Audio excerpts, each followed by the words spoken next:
Radha Kunja Vihari Radha Madhava Kunja Vihari Hare Krishna Krishna Krishna Hare Hare Hare Rama Rama Rama Hare Hare Hare Krishna Krishna Krishna Hare Hare Hare Rama Rama Rama Hare Hare Hare Krishna Krishna Krishna Hare Hare Hare Rama Rama Rama Hare Hare Hare Krishna Krishna Krishna Hare Hare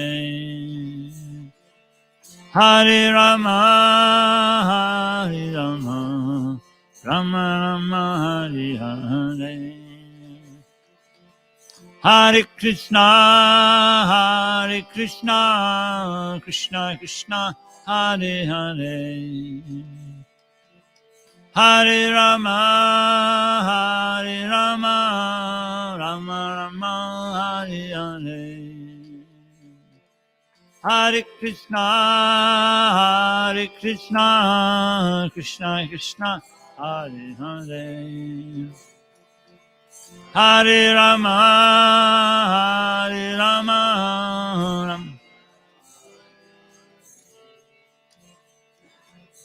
Hare Krishna Krishna Krishna Hare Hare Hare Rama Rama Rama Hare Hare Hare Krishna Krishna Krishna Hare Hare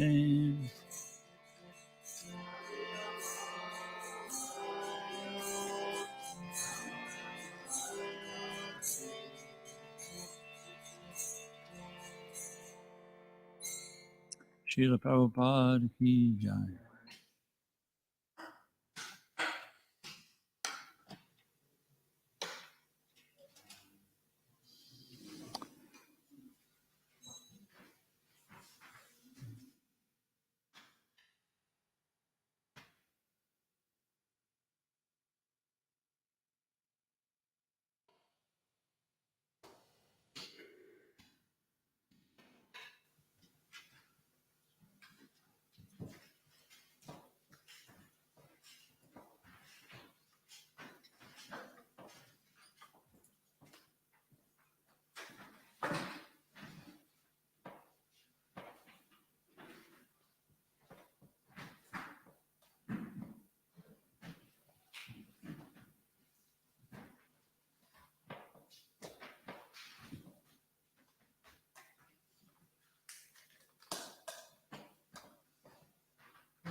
Om Namo Bhagavate Vasudevaya. Om Namo Bhagavate Vasudevaya. Om Namo Bhagavate Vasudevaya. Om Namo Bhagavate Vasudevaya. Om Namo Bhagavate Vasudevaya. Om Namo Bhagavate Vasudevaya.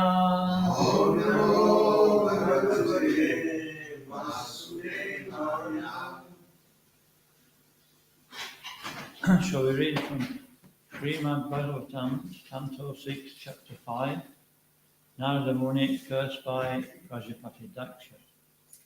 Text number 60.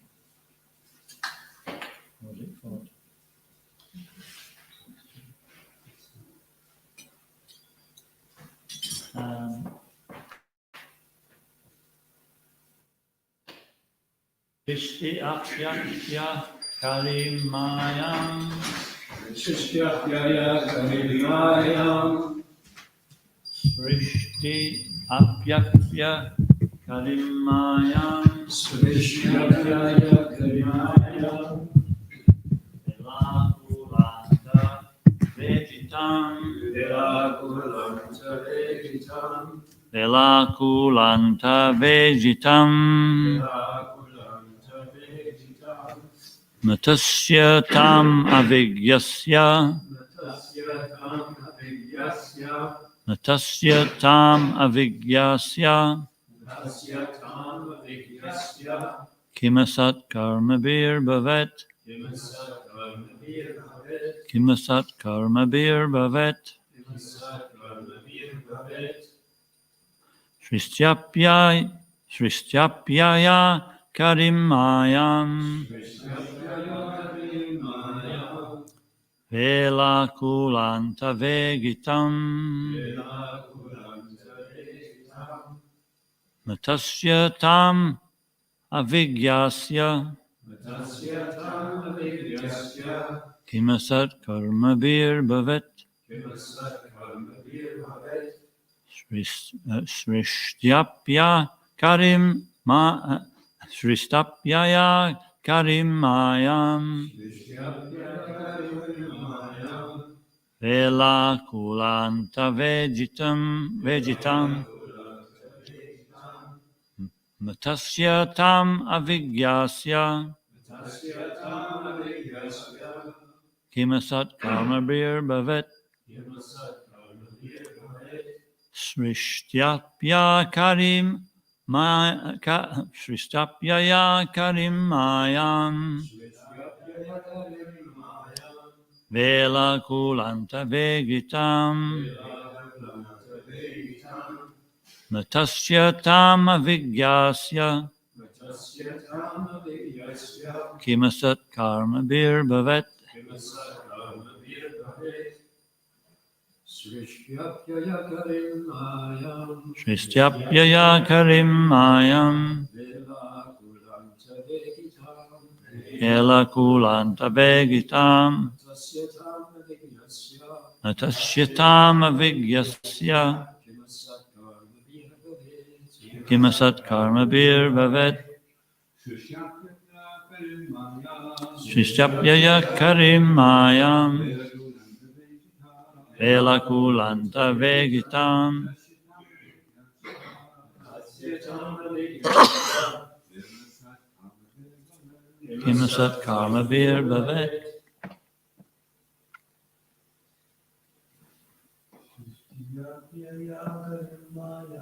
Srishyapyaya karimayam. Velakulanta vegitam. Natasya tam avigyasya. Kimasat karmabir bhavet.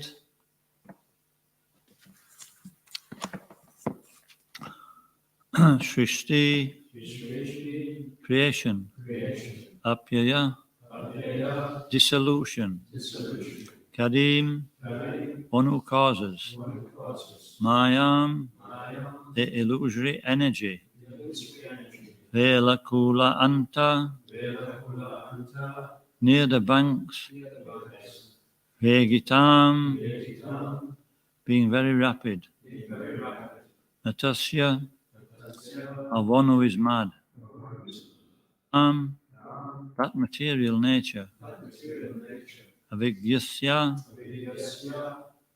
who does not know. Kimasat karma bhavat. What benefit can there be by performing temporary fruitless activities? Translation. Narada Muni had said that there is a river flowing in both directions. The Haryashvas understood the purport of this statement. Material nature functions in two ways, by creation and dissolution. Thus the river of material nature flows both ways. A living entity who unknowingly falls in this river is submerged in its waves, and since the current is swifter near the banks of the river, he is unable to get out. What will be the benefit of performing fruitive activities in that river of Maya? In response, please. Narada Muni had said that there is a river flowing in both directions. The Haryashvas understood the purport of this statement. Material nature functions in two ways: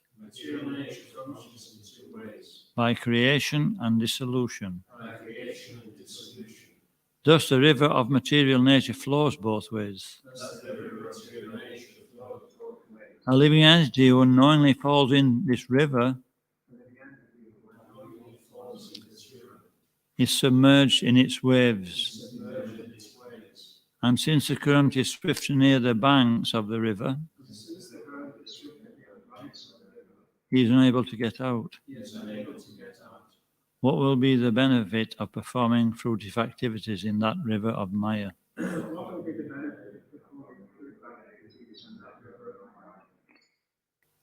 Purport by His Divine Grace A.C. Bhaktivedanta Swami Srila Prabhupada. One may be submerged in the waves of the river of Maya, but one may also get free from the waves by coming to the banks of knowledge and austerity. Near these banks, however, the waves are very strong. If one does not understand how he is being tossed by the waves, but simply engages in temporary fruitive activities, what benefit will he derive? In the Brahma Samhita 544, there is a statement: Srishti Sthiti Pralaya Sadhana Shakti Reka Chaye Vyasya Bhuvanani Vibharti Durga. The Maya Shakti Durga is in charge of Srishti Sthiti Pralaya, creation and dissolution, and she acts under the direction of the Supreme Lord. Maya Dakshyena Prakriti Suyate Sacharacharam. When one falls in the river of nescience, he is always tossed here and there by the waves. But the same Maya can also save him when he surrenders to Krishna or becomes Krishna conscious. Krishna consciousness is knowledge and austerity. A Krishna conscious person takes knowledge from the Vedic literature, and at the same time he must practice austerities.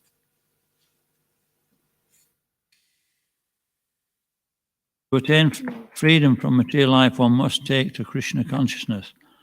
Otherwise, if one very busily engages in the so-called advancement of science, what benefit will be derived? If one is carried away by the waves of nature, what is the meaning of being a great scientist or philosopher? Mundane science and philosophy are also material creations. One must understand how Maya works and how one can be released from the tossing waves of the river of nescience. That is one's first duty. Om Gyantimirandasya Gyananjana Shalakaya Chakshurun Militam Jena Tasmai Shri Guruve Namaha. Sri Krishna. Sri Chaitanya Manobishtam Stapitam Yena Bhutale Swayam Rupa Kadamayam Dadati Svapadantikam Vandeham Sri Guru Sri Yuta Padakamalam Sri Gurun Vaishnavamscha Sri Rupam Sagrajatam Sahagana Raghunatham Vitam Tam Sajivam Advaitam Savadutam Parijana Sahitam Krishna Chaitanya Devam Sri Radha Krishna Padam Sahagana Lalita Sri Vishakam Vitamscha He Krishna Karuna Sindhu Dinabando Jagatpate Gopesha Gopika Kanta Radha Kanta Namosute Tapta Kanchana Gorangi Radhe Vrindavaneshwari Vishwavanusute Devi Pranamami Hari Priye Anchakalpatarubhyascha Kripa Sindhu Bhayevacha Patitanam Pavanebhyo Vaishnavebhyo Namo Namaha. Sri Krishna Chaitanya Prabhu Nityananda Sri Advaita Gadadhar Sri Vasti Gaura Bhaktavrinda Hare Krishna Krishna Krishna Hare Hare Hare Rama Rama Rama Hare Hare.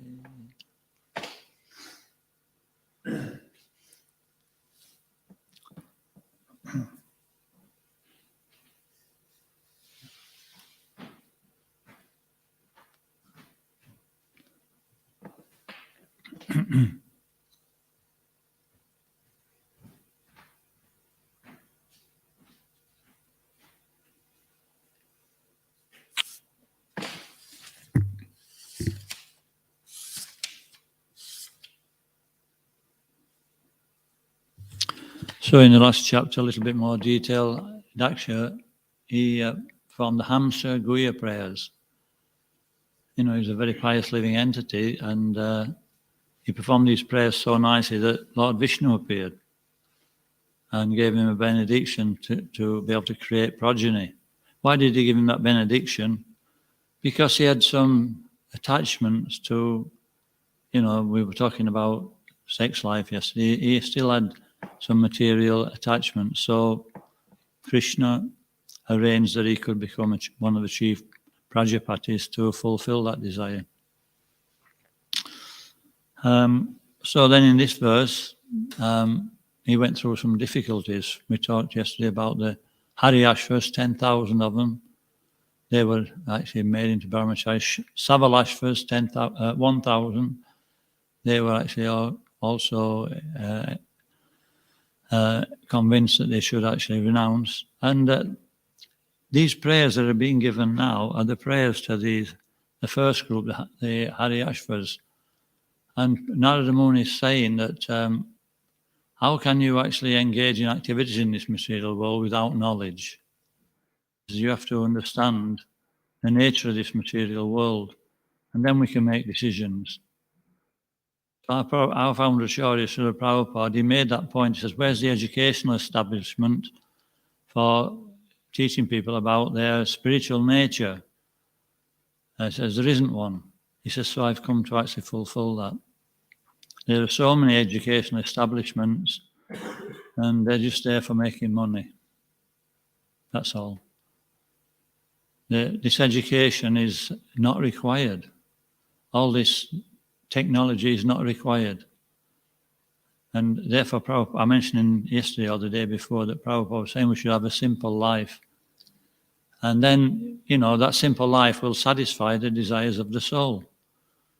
And so this modern education is like a jewel on a cobra's head, as it says in Ishupanishad. So that's quite a profound statement, that a jewel, you think, ooh, you know, I could actually do a lot with that. But then if you actually try to take it, there's a good chance you won't make it. You know, you're going to get bit by the snake of nescience. And so that's what's happening, is that modern education is, you know, made to look so nice and so attractive.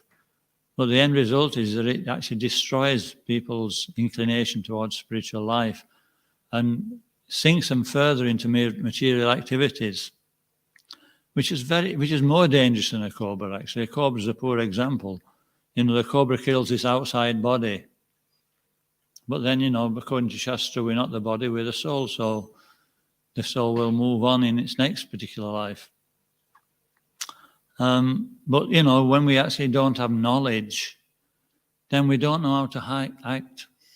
And therefore, guaranteed, without knowledge, we'll act in an inappropriate way.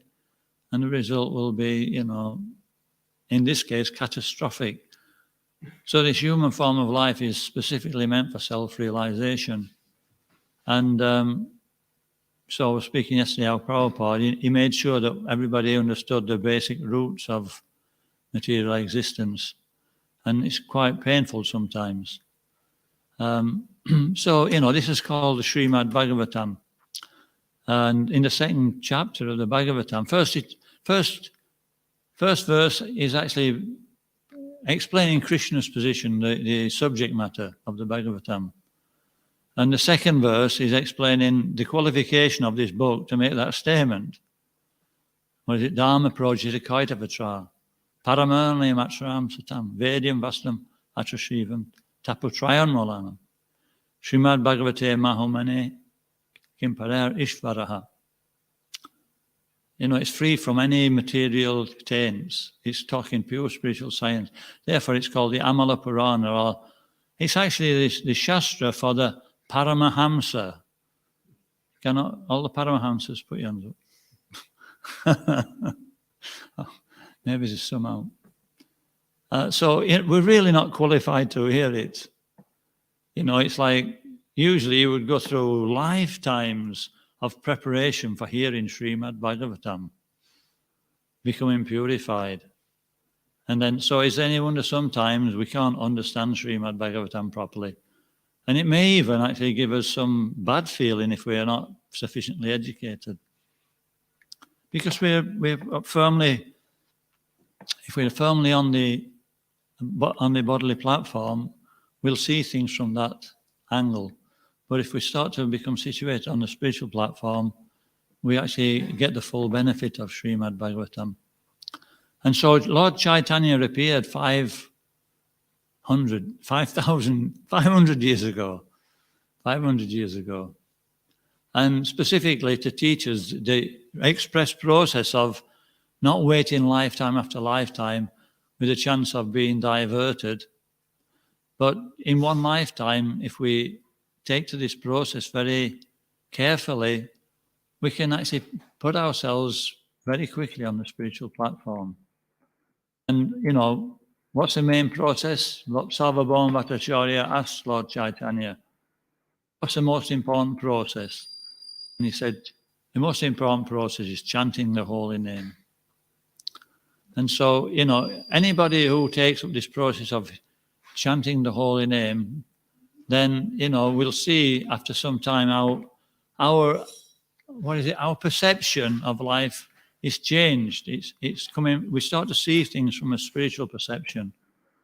And this spiritual perception is being cemented or reinforced by hearing the Srimad Bhagavatam. So both things have to be there. If we don't hear Srimad Bhagavatam, we may actually start to purify the heart, but do so many stupid things because we don't have, proper knowledge. What we're going to do the rest of the day, we just become attracted by the material energy gradually. We don't understand how to actually perform devotional service. This is just, so in this beginning of this verse, we're talking about Daksha being materially motivated. So Krishna works in that situation to gradually work us out of our material conditioning. So this takes expert guidance in the beginning. You have to hear enough, but not too much. And then later on we can actually hear everything. Like Prabhupada did that, we mentioned the other day. He didn't tell the devotees everything straight away. Because it would have, he says, if I tell you everything, you really, no, that's the wrong one actually. He says, if,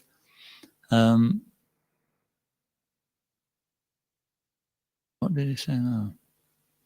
He said, if I told you everything, you would think. Yeah, he said, yeah, that's right. I was thinking another one where he said, another one as well.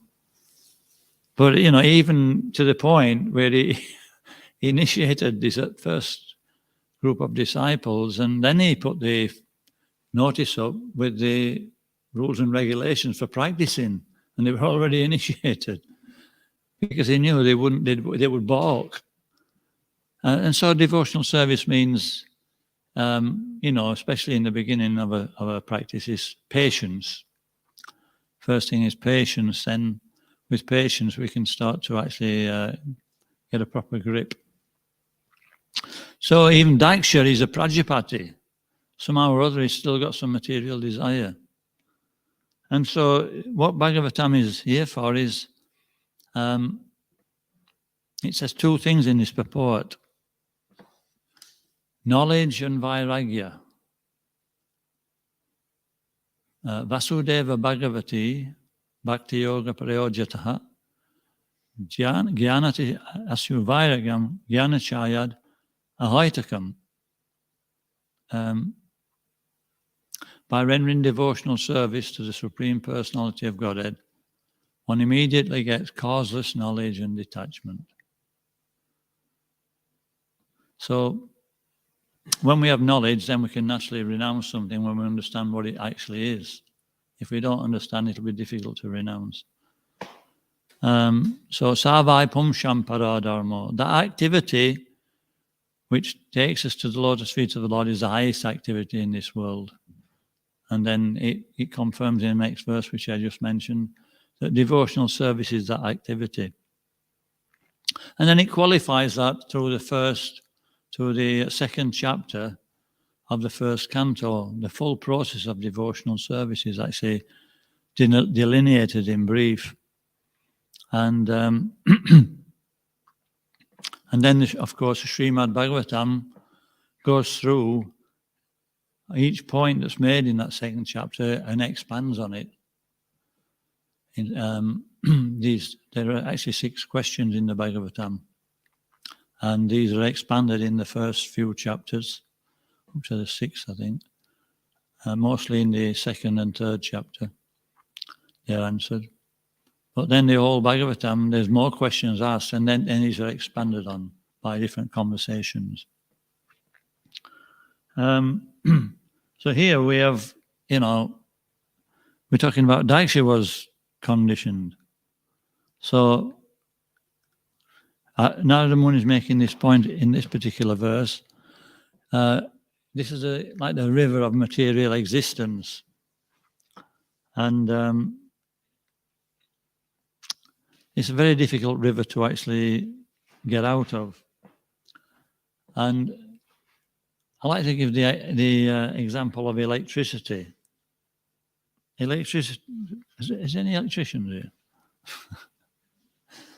And maybe some out there. So electricity has 3 phases. Not a lot of people know that. 3 phases. And when it comes into the home, you tap off one phase and onto a neutral wire, which takes the current after it's been used. But the original generation is through 3 phases. Guess what color they are?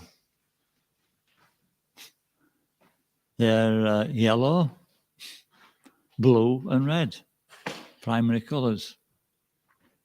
And so this is a nice example of how, what's this 3 modes of material nature? They're what? Yellow, blue, and red. Is that right? Mode of goodness is yellow, blue is passion, and red is passion, and blue is ignorance. And so with these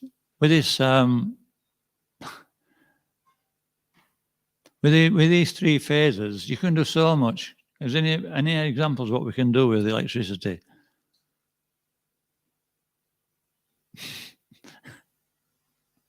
It's cold enough that they last for a long time. You can what? Operate a refrigerator. A refrigerator, yeah. And also a cooker. So 2 opposite. It can work, a fan, a hoover. You name it, and electricity can nearly do it.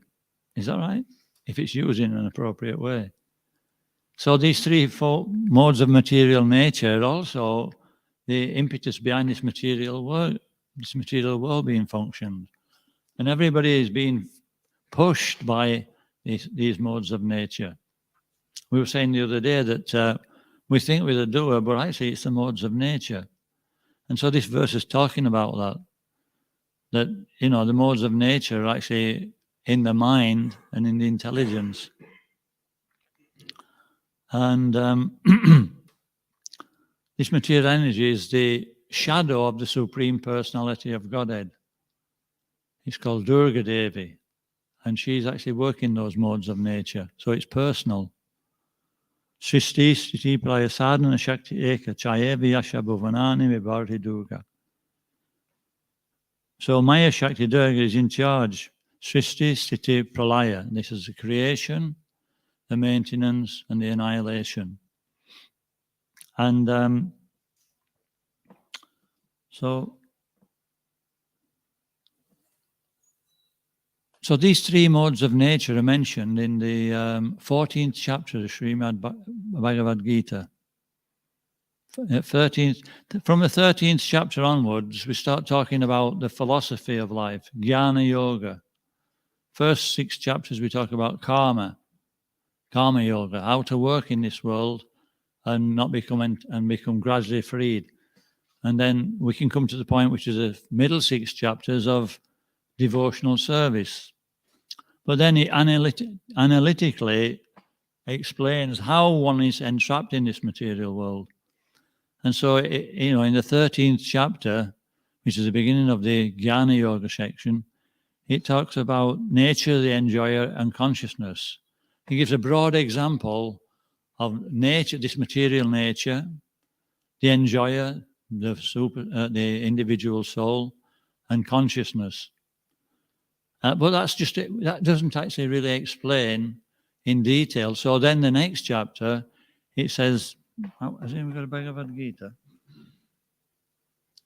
Anyway, in the Bhagavad it says that now I explain to you knowledge which is more better than what I've previously explained.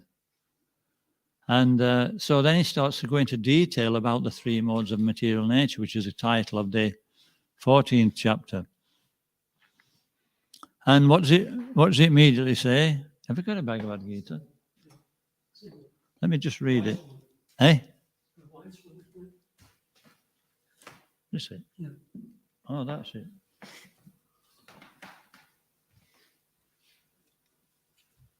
Fourteenth chapter.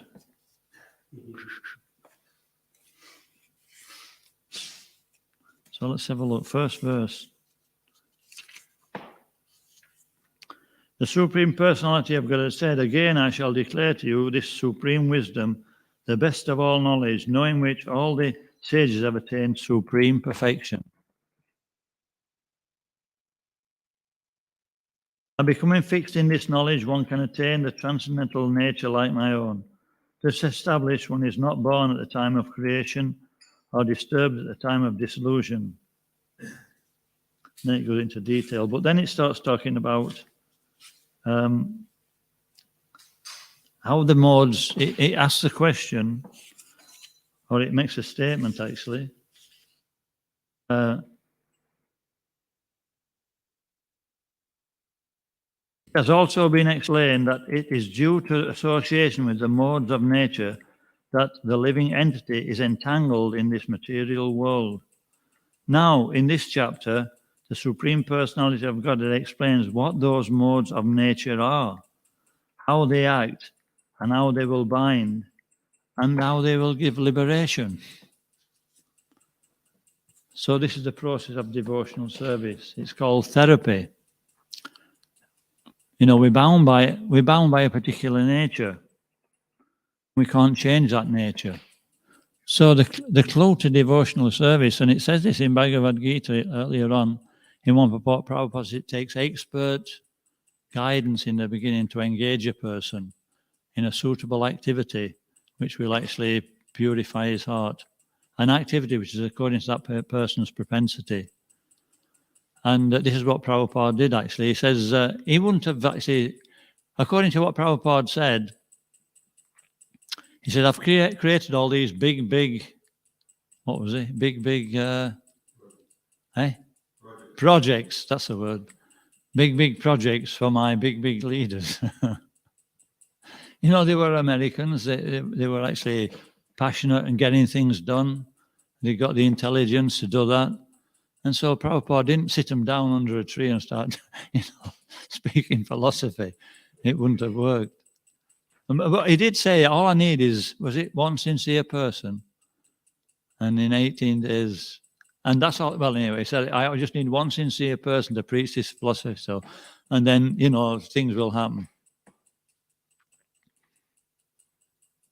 So yeah, when we use those modes in a positive way, gradually our attraction to the material energy starts to become nullified. Or not nullified, but it becomes superseded by our attraction to the spiritual energy. What did I want to say now?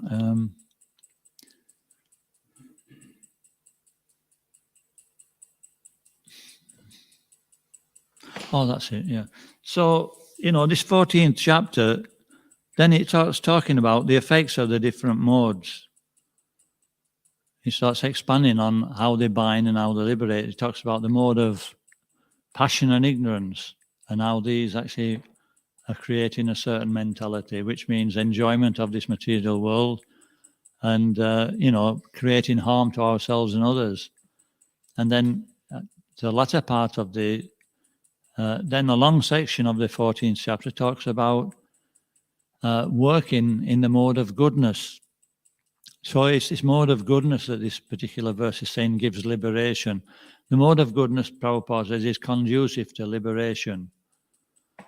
And so, the Haryashvas have been educated by Narada Muni to understand things in their proper perspective, which is the mode of goodness. And it's from the mode of goodness, when we have that basic understanding of our real position, that we can start to take up devotional service. So, we have performed mode of goodness activities. And those mode of goodness activities become devotional service when the consciousness is gradually changed.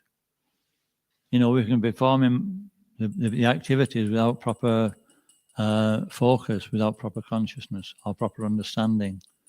So, it's important that we try to understand, these what this particular part of the Srimad Bhagavatam is saying, so that we can, focus on the mode of goodness.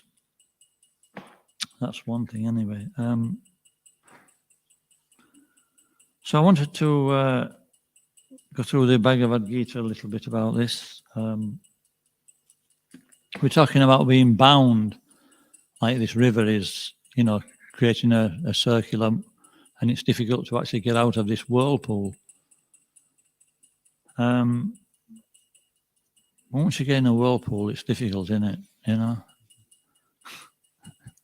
You need somebody to pull you out. I remember one devotee, they call him Jai Krishna. He was in the Ganga.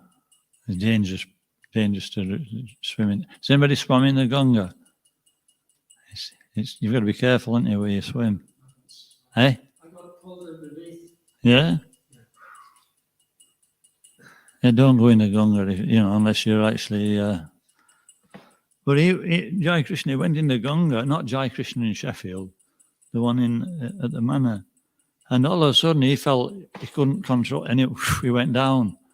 And he thought he was finished, and he stuck his hand up, and he went above the water, and then this boatman came along and pulled him out. And then I was once going in the Ganga with, I think it was Smita Krishna Maharaj. He went in, I was actually helping. He says, "Whoa, don't come here!" And he was like, being tossed about but then he actually got free. So yeah, this material world is like that. It's very difficult to actually to get out. So we're talking about one of the things we have to one of the conclusions we come to is that I'm going to turn to the 5th chapter of the Bhagavad Gita.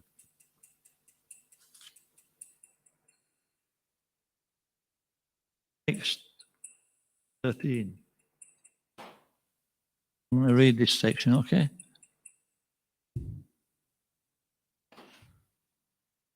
When the embodied living being controls his nature and mentally renounces all actions, he resides happily in the city of the 9 gates, the material body, neither working nor causing work to be done.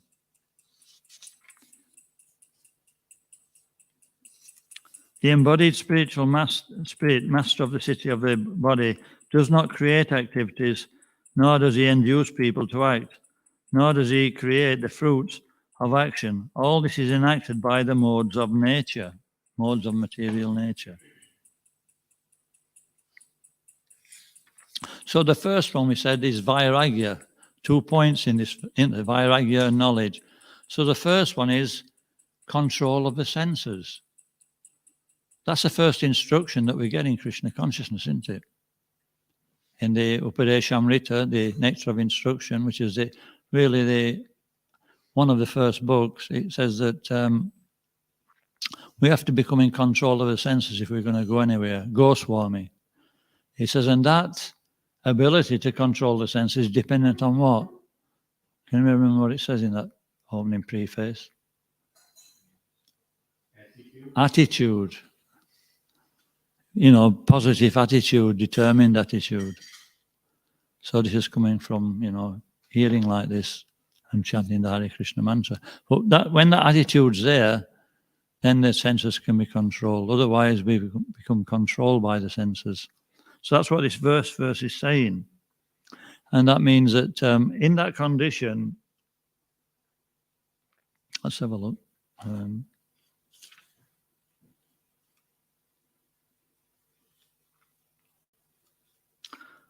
And then, but mechanically, we're not controlled by the modes of nature. It's very difficult. We can't carry on doing that. It's like, this tapasya that non-devotees practice or impersonalists.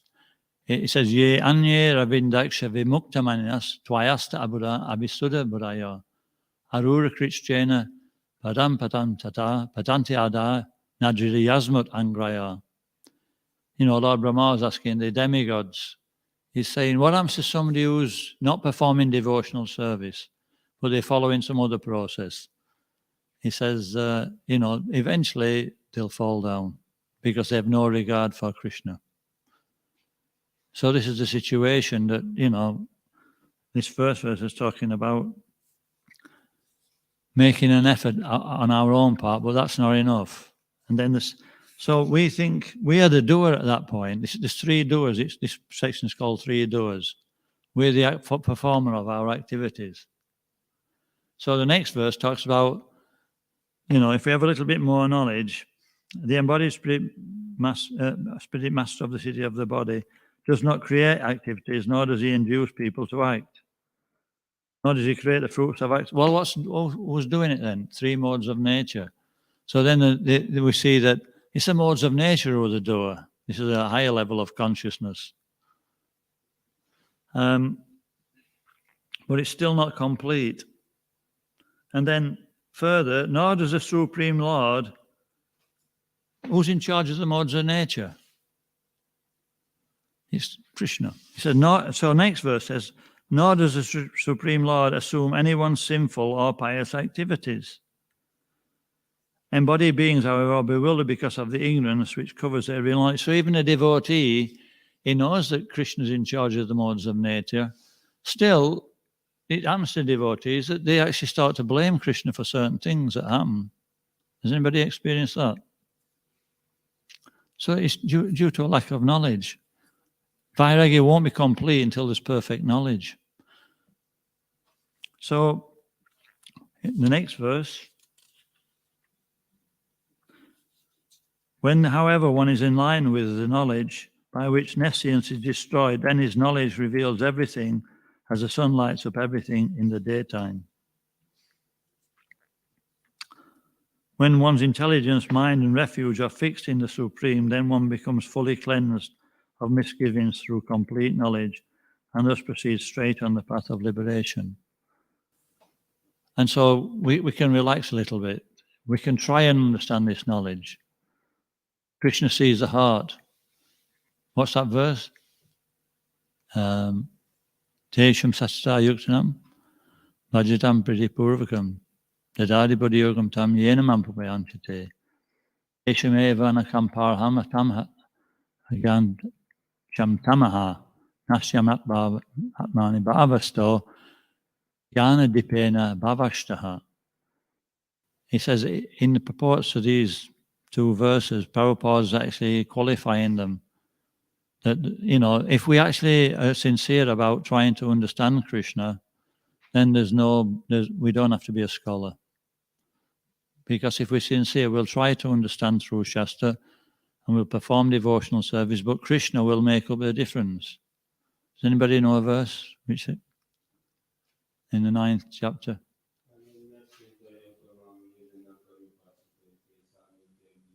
Yogakshemam Vahamyaham. That, you know, to those who are dedicated to serving me with love, I carry what they like and I preserve what they have. But that energy we put into trying to understand Krishna by hearing about him is what pleases Krishna the most. Prabhupada said if I had one person I could preach to under a tree, I don't know about under a tree, but he said that would be enough. And so this process of devotional service is Lord Chaitanya's given us, is giving us the facility to fulfill our desires according to our conditioning, but bring them to the mode of goodness where eventually our taste for hearing is increased. Our taste for hearing the holy name, our taste for hearing Srimad Bhagavatam. You know, and that taste doesn't necessarily mean we understand every aspect of Srimad Bhagavatam.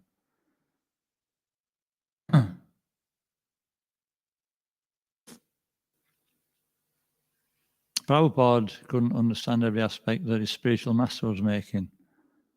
But he said, I like to hear. And in Nectar of Devotion, that point's made. You remember in Nectar of Devotion, it says, when one comes to the stage of wanting to hear Srimad Bhagavatam, I don't know whether it mentions Bhagavad Gita or not, he says, then this is actually very fortunate. Before I took sannyas, I was traveling with Prahlad and Anna Maharaj. And he must have seen a little bit of hesitance in me to actually preach, when I was giving class. He says, don't worry about who's awake. Don't worry about who's listening. He says, when Prabhupada was here, he said, half the devotees fell asleep in a lot of his classes. I mean, he said that to me, and I didn't know that. And so, preaching the philosophy is actually the most important thing. We have to give some entertainment around it as well. So, to keep people into it. But, the hearing process, so important. We've got a few minutes left. I haven't covered. So, last verse in Bhagavad Gita, this section I wanted to read is, the humble sage, by virtue of true knowledge, when we have knowledge, that is, sees with equal vision a learned and gentle Brahman, a cow, an elephant, a dog, and a dog-eater. So that's really the preliminary stage for real devotional service, isn't it? We're performing devotional service, but when we come to the stage of actually being, situated in the vision of the soul, then full devotional service can actually manifest.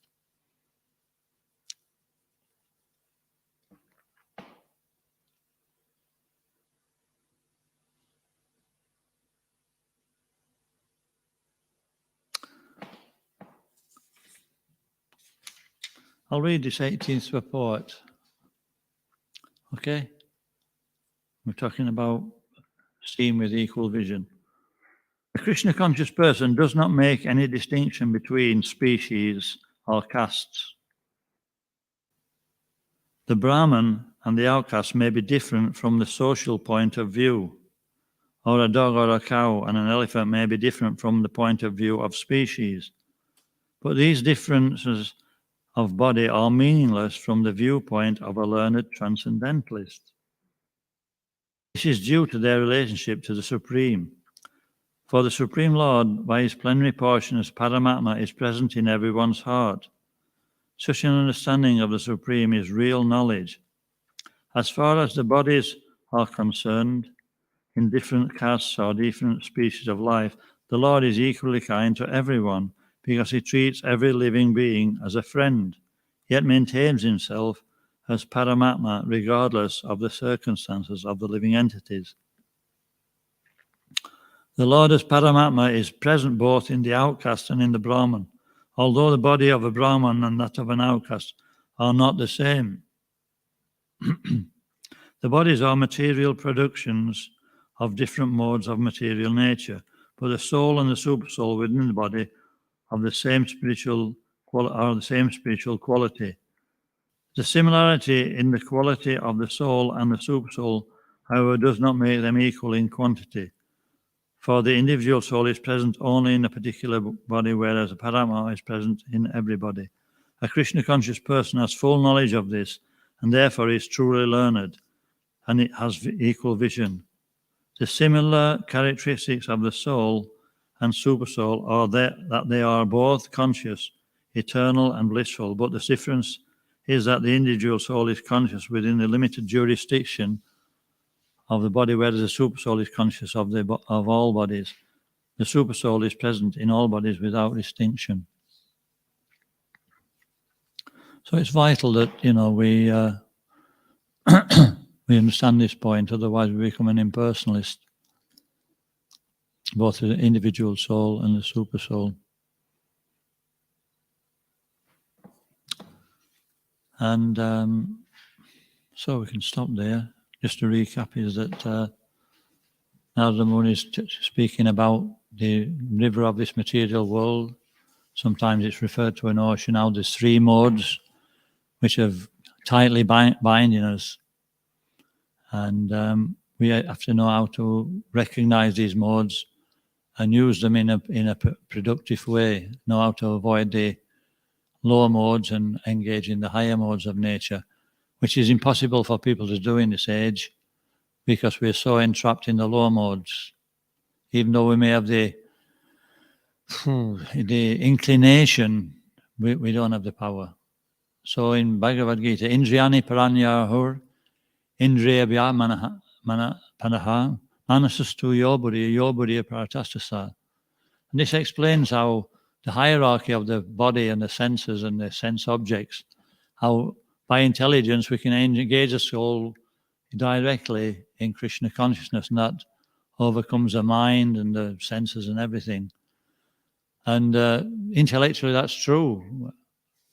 But he makes a statement, but there's every chance of falling down from that condition.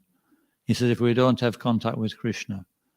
So we have to have devotional service, and especially the chanting of the holy name, to give us the power and the strength and Krishna's support to actually overcome the effects of our conditioning. So we haven't got to that point. Narada Muni's not got to that point yet. He's explaining the philosophy. We're more fortunate. As soon as we meet a devotee, he says, chant Hare Krishna. He doesn't actually start preaching like this. Kantaraj Srimad Bhagavatam ki jai. Srila Prabhupada ki jai.